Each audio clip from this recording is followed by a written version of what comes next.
નમસ્કાર વિદ્યાર્થી મિત્રો, પ્રકરણ 1 ઘન અવસ્થા, પ્રકરણ 2 દ્રાવણો, તેના વિશે સંપૂર્ણ ડિટેલમાં ચર્ચા કર્યા પછી હવે આપણે વાત કરીશું પ્રકરણ 3 વિદ્યુત રસાયણ વિશે. પણ એ પહેલા થોડી વાત કરી દઈએ કે પહેલું પ્રકરણ અને બીજું પ્રકરણ ઘણા મહત્વના ગુણભારની દ્રષ્ટિએના ચેપ્ટર છે, જેનો બરાબર રીતે તમે અભ્યાસ કરજો. એમાં આવતા એમસીક્યુ સોલ્વ કરજો અને જે થિયરી ઇમ્પોર્ટન્ટ છે. બીજા ચેપ્ટરમાં જે ખાસ જે દાખલા બધા એક્ઝામ્પલ સ્વાધ્યાયને આપે છે એ તમે ખાસ સોલ્વ કરવાનો પ્રયત્ન કરજો ને એનું વારંવાર પુનરાવર્તન કરતા રહેજો. જો રિવિઝન કરવામાં નહીં આવે તો તૈયાર કરેલી વસ્તુ પણ તમે ભૂલી જશો. તો એ બંને ચેપ્ટરને વારંવારથી તમારે અલ્ટરનેટ સમય રિવિઝનમાં લેવા. અને હવે આપણે શરૂ કરીએ છીએ ત્રીજું ચેપ્ટર વિદ્યુત રસાયણ, ઇલેક્ટ્રોકેમિસ્ટ્રી કહેશો. જે કેમિસ્ટ્રી હશે, વિદ્યુત રસાયણ, વિદ્યુતનું જે રસાયણ હશે, આપણે જે આજુબાજુ જોઈએ છીએ રાસાયણિક ઉર્જા અમુક જગ્યાએ વિદ્યુત ઉર્જામાં રૂપાંતર પામતી, વિદ્યુત ઉર્જાનું રાસાયણિક ઉર્જામાં રૂપાંતર થઈ શકતું હોય. અલગ અલગ પ્રકારની જે બેટરી હશે, અમુક આપણે જે સેલ કહીએ એ બધાની જે કાર્ય પદ્ધતિ હશે, ઇલેક્ટ્રોપ્લેટિંગની ને બધી ઘટનાઓ જે વ્યવહારમાં જોવા મળતી હશે. ઇવન આપણા શરીરમાં કહીએ તો મગજમાં જે વિદ્યુત રાસાયણિક સંદેશાઓની જે આપલે થતી હશે, જે આ વિદ્યુત રાસાયણિક જે ચેતાતંત્ર નર્વસ સિસ્ટમનું કામ ચાલી રહેતું છે, એ બી એક ટાઈપના વિદ્યુત રાસાયણિક સંદેશાઓની આપલે થતી હોય છે. તો આ વિદ્યુત રસાયણ ખરેખર શું હતું અને એ બધાનો આ ચેપ્ટરમાં અભ્યાસ કરીશું. કઈ રીતે ઇલેક્ટ્રોનનો પ્રવાહ વહેતો હશે, આ ઇલેક્ટ્રોનના પ્રવાહને આપણે વિદ્યુત પ્રવાહ કહીએ છીએ. વિદ્યુત રાસાયણિક કોષ, વિદ્યુત વિભાજન કોષ, ફેરાડેના નિયમો જે આપેલા વૈજ્ઞાનિકે એનો અભ્યાસ કરવાનો છે. જે એક પ્રકારે જે ક્ષારણની ઘટના હતી તેની આ ચેપ્ટરની અંદર વાત કરીશું. અને બીજું કે આની અંદર જે વિદ્યુતના જે એક્ઝામ્પલ આવતા હશે, કેટલા પોટેન્શિયલની જરૂર પડતી હશે, કેટલા એમ્પિયર પ્રવાહ પસાર કરવો પડે, એવા એક્ઝામ્પલ યુક્ત આ ચેપ્ટર હશે. અહીંયા થિયરીમાં સમજણ પડશે તો એ આધારિત તમે એક્ઝામ્પલ સોલ્વ કરી શકશો. પણ થિયરીમાં ખાસ એના જે પોટેન્શિયલ ને બધી વસ્તુ હોય એ શબ્દોમાં ખાસ તમને ખ્યાલ હોય તો તમે રકમ ઉપરથી વસ્તુ લખી શકશો. તો એ રીતે ખાસ મહત્વનું ચેપ્ટર, ત્રીજા નંબરનું ચેપ્ટર વિદ્યુત રસાયણની વાત કરીશું. પહેલું એની અંદર વિદ્યુત રસાયણમાં જોઈએ, પહેલું પ્રસ્તાવનામાં તો વિદ્યુત રસાયણનું શું મહત્વ છે એના વિશેની વાત કરેલી છે. તમે સમજી શકો એ પ્રકારની, એમાંથી કોઈ ક્વેશ્ચન નીકળે એ ટાઈપનો પ્રશ્ન જ નથી નીકળતો. પણ એના પછી આપેલું છે વિદ્યુત રાસાયણિક કોષ. આ જ વિદ્યુત રાસાયણિક કોષ હશે એને કહેવાતો તો ડેનિયલ કોષ, એને જ કહેવાશે ગેલ્વેનિક કોષ, અને એ જ વસ્તુને કોઈ જગ્યાએ ઉલ્લેખ કરે છે વોલ્ટેઇક કોષ. એટલે બધાની જે કાર્ય પદ્ધતિ અને બધી વસ્તુ આવતી હશે તે એક સરખી હશે. વિદ્યુત રાસાયણિક કોષ કે તો પણ એ, ડેનિયલ કોષ કે તો પણ એ જ વસ્તુ હશે, ગેલ્વેનિક કોષ અને વોલ્ટેઇક કોષ. જુદા જુદા વૈજ્ઞાનિકોએ કરેલા પ્રયોગો હશે, પણ જુદા જુદા વૈજ્ઞાનિકો અલગ અલગ પ્રકારના દ્રાવણોનો યુઝ કર્યો હોય, વિદ્યુત ધ્રુવની પ્રોસેસ બદલી હોય, તો એના આધારે આ રીતે એક જ પ્રકારના કોષના રીતે નામ હોઈ શકે અને એને રિલેટેડ કોઈ ક્વેશ્ચન આવી શકશે. તો પહેલી વાત કરી કે વિદ્યુત રાસાયણિક કોષ હતો, જેને ગેલ્વેનિક કોષ કીધેલું છે. પહેલું આપણને ગેલ્વેનિક કોષ, વિદ્યુત રાસાયણિક કોષની રચના વિશે સમજાવેલું છે. પણ એ પહેલા જોઈએ કે આ વિદ્યુત રાસાયણિક કોષ કે ગેલ્વેનિક કોષ હશે, એક પ્રકારે જો એનો સિદ્ધાંત કેવો હોય તો એનો એક તો સિદ્ધાંત આવશે રાસાયણિક ઉર્જાનું વિદ્યુત ઉર્જામાં રૂપાંતર. એટલે આપણે રાસાયણિક ઉર્જાની મદદથી આપણે જાણીએ છીએ ઉર્જા સંરક્ષણનો નિયમ કે ઉર્જા આપણે એક સ્વરૂપમાંથી બીજી સ્વરૂપમાં ફેરવી શકીએ છીએ. અહીંયા રાસાયણિક ઉર્જા જે આપેલી છે એ રાસાયણિક ઉર્જાનું રૂપાંતર કરવાનું છે વિદ્યુત ઉર્જામાં. તો આ રાસાયણિક ઉર્જાનું વિદ્યુત ઉર્જામાં રૂપાંતર કરતું જે ઉપકરણ હતું, મતલબ જે સાધન હતું, તો આ ઉપકરણ જે સાધન હશે ઓળખવાતું હતું વિદ્યુત રાસાયણિક કોષ તરીકે. એટલે એક પ્રકારે સિદ્ધાંત કેવો હતો કહી શકાય, રાસાયણિક ઉર્જાનું વિદ્યુત ઉર્જામાં રૂપાંતર. અને આ રાસાયણિક ઉર્જાનું વિદ્યુત ઉર્જામાં રૂપાંતર કરતું ઉપકરણ મતલબ કે સાધન, ડિવાઇસ, તો એ આવશે વિદ્યુત રાસાયણિક કોષ, ઇલેક્ટ્રોકેમિકલ સેલ તરીકે ઓળખાશે. હવે એની રચનામાં આપણે વાત કરીએ તો એની જે રચના હશે એની અંદર શું વસ્તુ હશે, તો સરખા કદના બે પાત્ર લેવામાં આવશે. આ સરખા કદના બે પાત્રમાં એક પાત્રની અંદર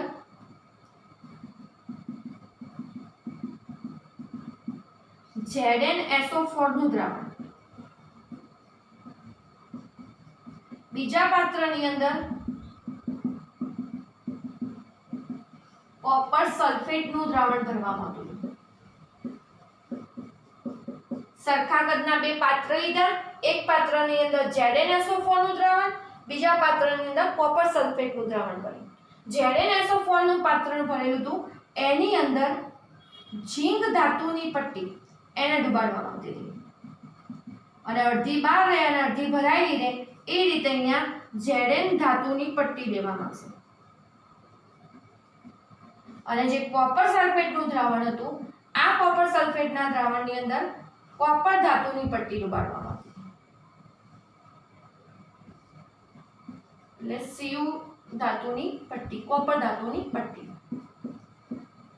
અને બહારથી આ જે બે ધાતુની પટ્ટી હતી એને વિદ્યુત તાર મારફતે જોડાણ કરવામાં આવતું. રચના થોડી સિમ્પલ સમજી શકાય એવી કે એક બાજુ આપણે ઝીંક સલ્ફેટનું દ્રાવણ લીધું, ઝીંક સલ્ફેટના દ્રાવણની અંદર Zn ધાતુની પટ્ટી અડધી ડૂબેલી રહે એ રીતે ડુબાડી. કોપર સલ્ફેટનું દ્રાવણ લીધું, કોપર સલ્ફેટના દ્રાવણની અંદર કોપર ધાતુની પટ્ટી હતી એ ડુબાડેલી અને આ રીતે વિદ્યુત તાર મારફતે એનું જોડાણ કરી દીધા. હવે વિદ્યુત તાર મારફતે જોડાણ કરતા અહીંયા વચ્ચે વિદ્યુત પ્રવાહની હાજરી માપવા માટે કેવી રીતે કોઈવાર એમીટર, વોલ્ટમીટર એ સાધનો પણ અહીંયા જોડેલા હશે. એટલે આ રીતે ટૂંકમાં પહેલા તો અહીંયા જોડાણ કરવું અને આ રીતે જોડાણ કરી હવે જો એને આ રીતે જોડાણ કરી અને મૂકી રાખવામાં આવશે અમુક સમય તો એક પ્રકારની રાસાયણિક પ્રક્રિયા થશે. હવે રાસાયણિક પ્રક્રિયા કઈ થશે તો અહીંયા Zn ધાતુની પટ્ટી ZnSO4 નું દ્રાવણ લીધેલું એમાં ડુબાડી દીધી. ZnSO4 નું દ્રાવણ લઈ એની સાંદ્રતા 1 મોલર, કોપર સલ્ફેટનું દ્રાવણ લઈ એની પણ સાંદ્રતા 1 મોલર લીધેલી હોય અને એમાં ઝીંક ધાતુની પટ્ટી ડુબાડેલી હોય. તો હવે અહીંયા ખાસ જે પ્રક્રિયા થશે આમ વસ્તુ ગોઠવણી કરી અને રાખી દેવામાં આવશે તો જે ઝીંક ધાતુની પટ્ટી હતી આ ઝીંક ધાતુની પટ્ટી એ હશે ઇલેક્ટ્રોન ગુમાવશે અને ઝીંક ધાતુની પટ્ટી ઇલેક્ટ્રોન ગુમાવે એટલે Zn માંથી Zn2+ બનશે અને બે ઇલેક્ટ્રોન ગુમાવશે. એટલે પહેલી અહીંયા શરૂઆત ક્યાંથી થશે તો Zn ધાતુથી. Zn ધાતુ હશે એ Zn2+ માં ફેરવાશે અને બે ઇલેક્ટ્રોન ગુમાવી દેશે. આ રીતે ગોઠવણી કરવાથી આખી જે રાસાયણિક પ્રક્રિયા થશે એના કારણે કઈ રાસાયણિક પ્રક્રિયા થશે એ આપણે હવે જોઈએ છીએ. પણ પહેલું એની અંદર જે ઝીંક ધાતુની પટ્ટી હતી, ઝીંક ધાતુની પટ્ટી એટલે ઝીંક સોલિડ રખાશે. આ ઝીંક ધાતુની પટ્ટી બે ઇલેક્ટ્રોન ગુમાવી દે અને બે ઇલેક્ટ્રોન ગુમાવીને Zn2+ માં ફેરવા દે અને જે આમાંથી Zn2+ આયનો છૂટા પડતા હતા એ દ્રાવણમાં આવશે અને અહીંયા આની સપાટી ઉપર બે ઇલેક્ટ્રોન કેવા થતા હતા ઇલેક્ટ્રોન જે કહીએ મુક્ત થતા હતા. હવે જે આ ઇલેક્ટ્રોન હશે એ ઝીંકમાંથી મુક્ત થયેલા ઇલેક્ટ્રોન જે આ ઝીંક ધાતુના વિદ્યુત ધ્રુવ કહેવાશે એના ઉપર હતા, ઝીંક ધાતુની પટ્ટી ઉપર હતા. આ ઇલેક્ટ્રોન હશે આ વિદ્યુત તાર મારફતે ઝીંક ધાતુ તરફથી કઈ બાજુ તરફ જશે કોપર ધાતુ તરફ અને કોપર ધાતુ તરફ આ ઇલેક્ટ્રોન અહીંયાથી અહીંયા ઇલેક્ટ્રોનનો એક પ્રકારનો પ્રવાહ હશે કારણ કે Zn2+ આયનો દ્રાવણમાં ગયા, ઇલેક્ટ્રોન હશે અહીંયા અને આ જે તાર મારફતે જોડાણ કરેલું કોપરના વિદ્યુત ધ્રુવ મારફતે આ ઇલેક્ટ્રોન અહીંયા દ્રાવણમાં આવશે અને દ્રાવણ આપણે લીધેલું હતું કોપર સલ્ફેટનું. કોપર સલ્ફેટનું દ્રાવણ હોય તો Cu2+ હોય અને SO4 2- હશે. તો દ્રાવણમાં રહેલા આ જે Cu2+ ના આયનો છે આ Cu2+ ના આયનો જે ઝીંક ધાતુની પટ્ટીથી માંડી અને કોપર ધાતુની પટ્ટી મારફતે ઇલેક્ટ્રોન દાખલ થયા કોપર સલ્ફેટના દ્રાવણમાં એમાં રહેલા જે Cu2+ ના આયનો છે આ Cu2+ ના આયનો બે ઇલેક્ટ્રોન મેળવશે અને શેમાં ફેરવાશે Cu સોલિડમાં અને આ રીતની એક રાસાયણિક આખી પ્રક્રિયા થશે અને આ રાસાયણિક પ્રક્રિયાનું કુલ કોષ પ્રક્રિયા આપણે હવે અહીંયા લખીશું. હવે પહેલા થોડી બીજી વાત કરી લઈએ કે અહીંયા ઝીંક ધાતુ ઉપર ઝીંક ધાતુની પટ્ટી ઉપર જે પ્રક્રિયા થઈ એ પ્રક્રિયા હતી ઓક્સિડેશનની પ્રક્રિયા. કારણ કે ઝીંક ધાતુની પટ્ટીએ ઇલેક્ટ્રોન ગુમાવેલા છે અને ઇલેક્ટ્રોન ગુમાવવાની પ્રક્રિયા આપણે કહેતા હતા ઓક્સિડેશનની પ્રક્રિયા. એટલે આ જે પ્રક્રિયા હતી એ કહેવાતી હતી ઓક્સિડેશન અર્ધ પ્રક્રિયા. બીજું કે Cu2+ ના આયનો હતા Cu2+ ઇલેક્ટ્રોન મેળવ્યા છે અને ઇલેક્ટ્રોન મેળવવાની પ્રક્રિયા હતી એ કહેવાતી હતી રિડક્શન પ્રક્રિયા. અને આ બંને પ્રક્રિયાઓનો સરવાળો કરીશું તો એ બંનેનો સરવાળો કહેવાશે કુલ-કોષ પ્રક્રિયા. તો બંનેનો સરવાળો કરતા બે ઇલેક્ટ્રોન કેન્સલ થશે. Zn સોલિડ પ્રક્રિયક બાજુનું પ્રક્રિયક બાજુ લખીશું Zn2+ માં અને Cu માં. એટલે આ રીતે આખી અહીંયા ઘટના ઘટતી હતી. આ પ્રકારની અહીંયા પ્રક્રિયા થઈ હતી. ઓક્સિડેશન અને રિડક્શન, ઇલેક્ટ્રોન ગુમાવવાની ઇલેક્ટ્રોન મેળવવાની પ્રક્રિયા થઈ. પણ આ પ્રક્રિયાના કારણે અહીંયા એક ઇલેક્ટ્રોનનો પ્રવાહ મળતો હતો. ઇલેક્ટ્રોનનો પ્રવાહ મળવો મતલબ કે શું કહેવાશે? વિદ્યુત પ્રવાહ. અહીંયા ઇલેક્ટ્રોનનો પ્રવાહ તો ઝીંક ધાતુની પટ્ટીથી કઈ તરફ જતો હતો? કોપર ધાતુની પટ્ટી તરફ. હવે બીજું કે આવું થવાથી એક વસ્તુ અહીંયા રચનામાં આપણે બાકી રહે છે કે આવું થવાથી અહીંયા જે ઇલેક્ટ્રોન મુક્ત થતા હતા Zn2+ ના આયનો દ્રાવણમાં જતા હતા અને બે ઇલેક્ટ્રોન ધાતુની પટ્ટીમાં રહેતા હતા. તો એના કારણે આ જે દ્રાવણ હતું Zn2+ નું એ ધન ભારવાળું હતું. અને અહીંયાથી Cu2+ હશે, પેલા બે ઇલેક્ટ્રોન મેળવી અને Cu સોલિડમાં આ ધાતુની પટ્ટી ઉપર જમા થવા લાગશે. તો અહીંયા જે દ્રાવણ હતું એ SO4 2- જ દ્રાવણમાં રહેતા. એટલે આવું થવાથી જો પ્રક્રિયા સળંગ ચાલુ રહેતો, આ દ્રાવણમાં Zn2+ જમા થતા જાય, આ દ્રાવણની અંદર SO4 2- જમા થતા જાય. એટલે આ દ્રાવણ ધન ભારયુક્ત બની જાય, આ દ્રાવણ ઋણ ભારયુક્ત બની જાય. અને આવું થાય તો જે વિદ્યુતીય તટસ્થતા ના જળવાય તો આખી પ્રક્રિયા અટકી જતી હતી. તો આ વિદ્યુતીય તટસ્થતા જાળવવા માટે બંને દ્રાવણોને જોડવા માટે ક્ષાર સેતુ અહીંયા ઉમેરવામાં આવ્યો હતો. અને આ ક્ષાર સેતુની અંદર એક કાચની ઊંધી યુ આકારની નળી હતી. આ કાચની જે નળી હતી ઊંધી યુ આકારની નળી એ ઓળખાશે ક્ષાર સેતુ તરીકે. અહીંયા પૂમડા વડે એને બંધ કરેલી હોય અને એની અંદર એમોનિયમ નાઇટ્રેટ, પોટેશિયમ નાઇટ્રેટ એનું દ્રાવણ ભરતા હતા. અને જેના મારફતે અહીંયાથી ધન ભારયુક્ત અને ઋણ ભારયુક્ત આયનો છે એ વહન પામી અને એક પ્રકાર વિદ્યુતીય તટસ્થતા જાળવી રાખતા હતા, જેથી આ પ્રક્રિયા અટકી ના પડે. એટલે બંને જે દ્રાવણો હતા એને ક્ષાર સેતુ મારફતે આયનોનું વહન કરી અને વિદ્યુતીય રીતે તટસ્થતા આપવાનું કામ ક્ષાર સેતુ અહીંયા કરતું હતું. જો એક જ દ્રાવણ એક જ પાત્રમાં પ્રક્રિયા બંને લીધેલી હોય તો ક્ષાર સેતુની જરૂર નથી પડતી. પણ આ રીતે અલગ અલગ પાત્રોમાં પ્રક્રિયા થતી હોય તો અહીંયા ક્ષાર સેતુની જરૂર પડતી હોય છે. બે અલગ અલગ વિદ્યુત વિભાજ્યના દ્રાવણોમાં રહેલા આયનો જે હશે તેને જોડવા માટે જે ક્ષાર સેતુ હતો ખાસ અહીંયા વપરાતો હતો.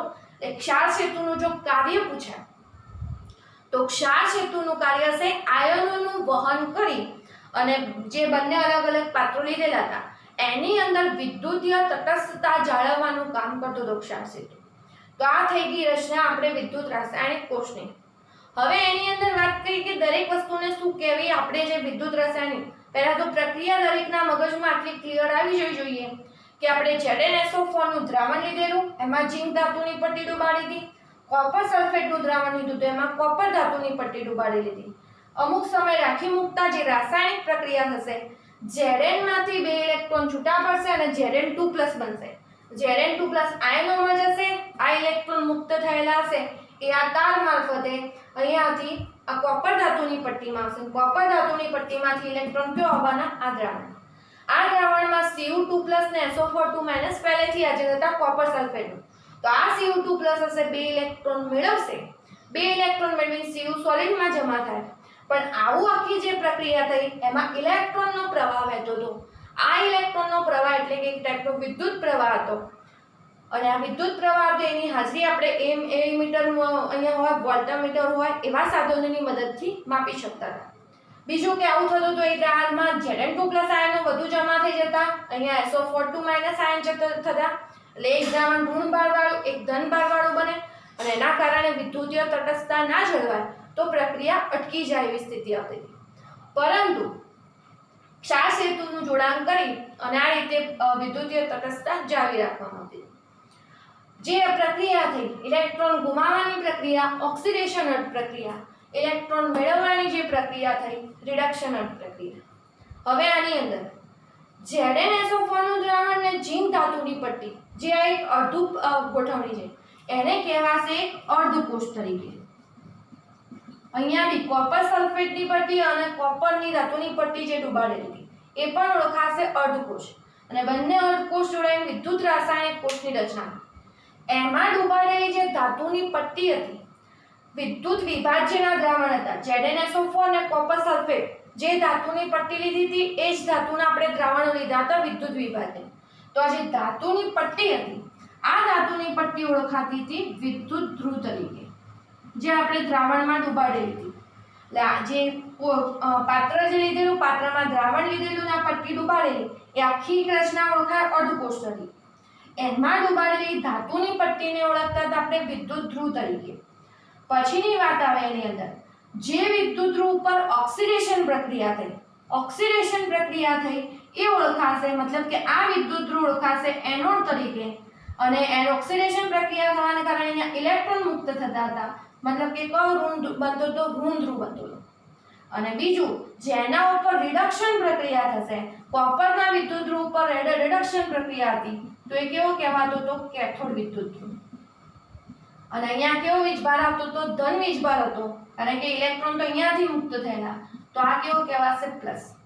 અને એનોડ ઉપર ઓક્સિડેશનની પ્રક્રિયા ઇલેક્ટ્રોન મુક્ત થવાની, કેથોડ ઉપર જે પ્રક્રિયા થતી હતી કેથોડ ઉપરની પ્રક્રિયા હતી એ હતી રિડક્શન પ્રક્રિયા અને ધન વિદ્યુત ધ્રુવ.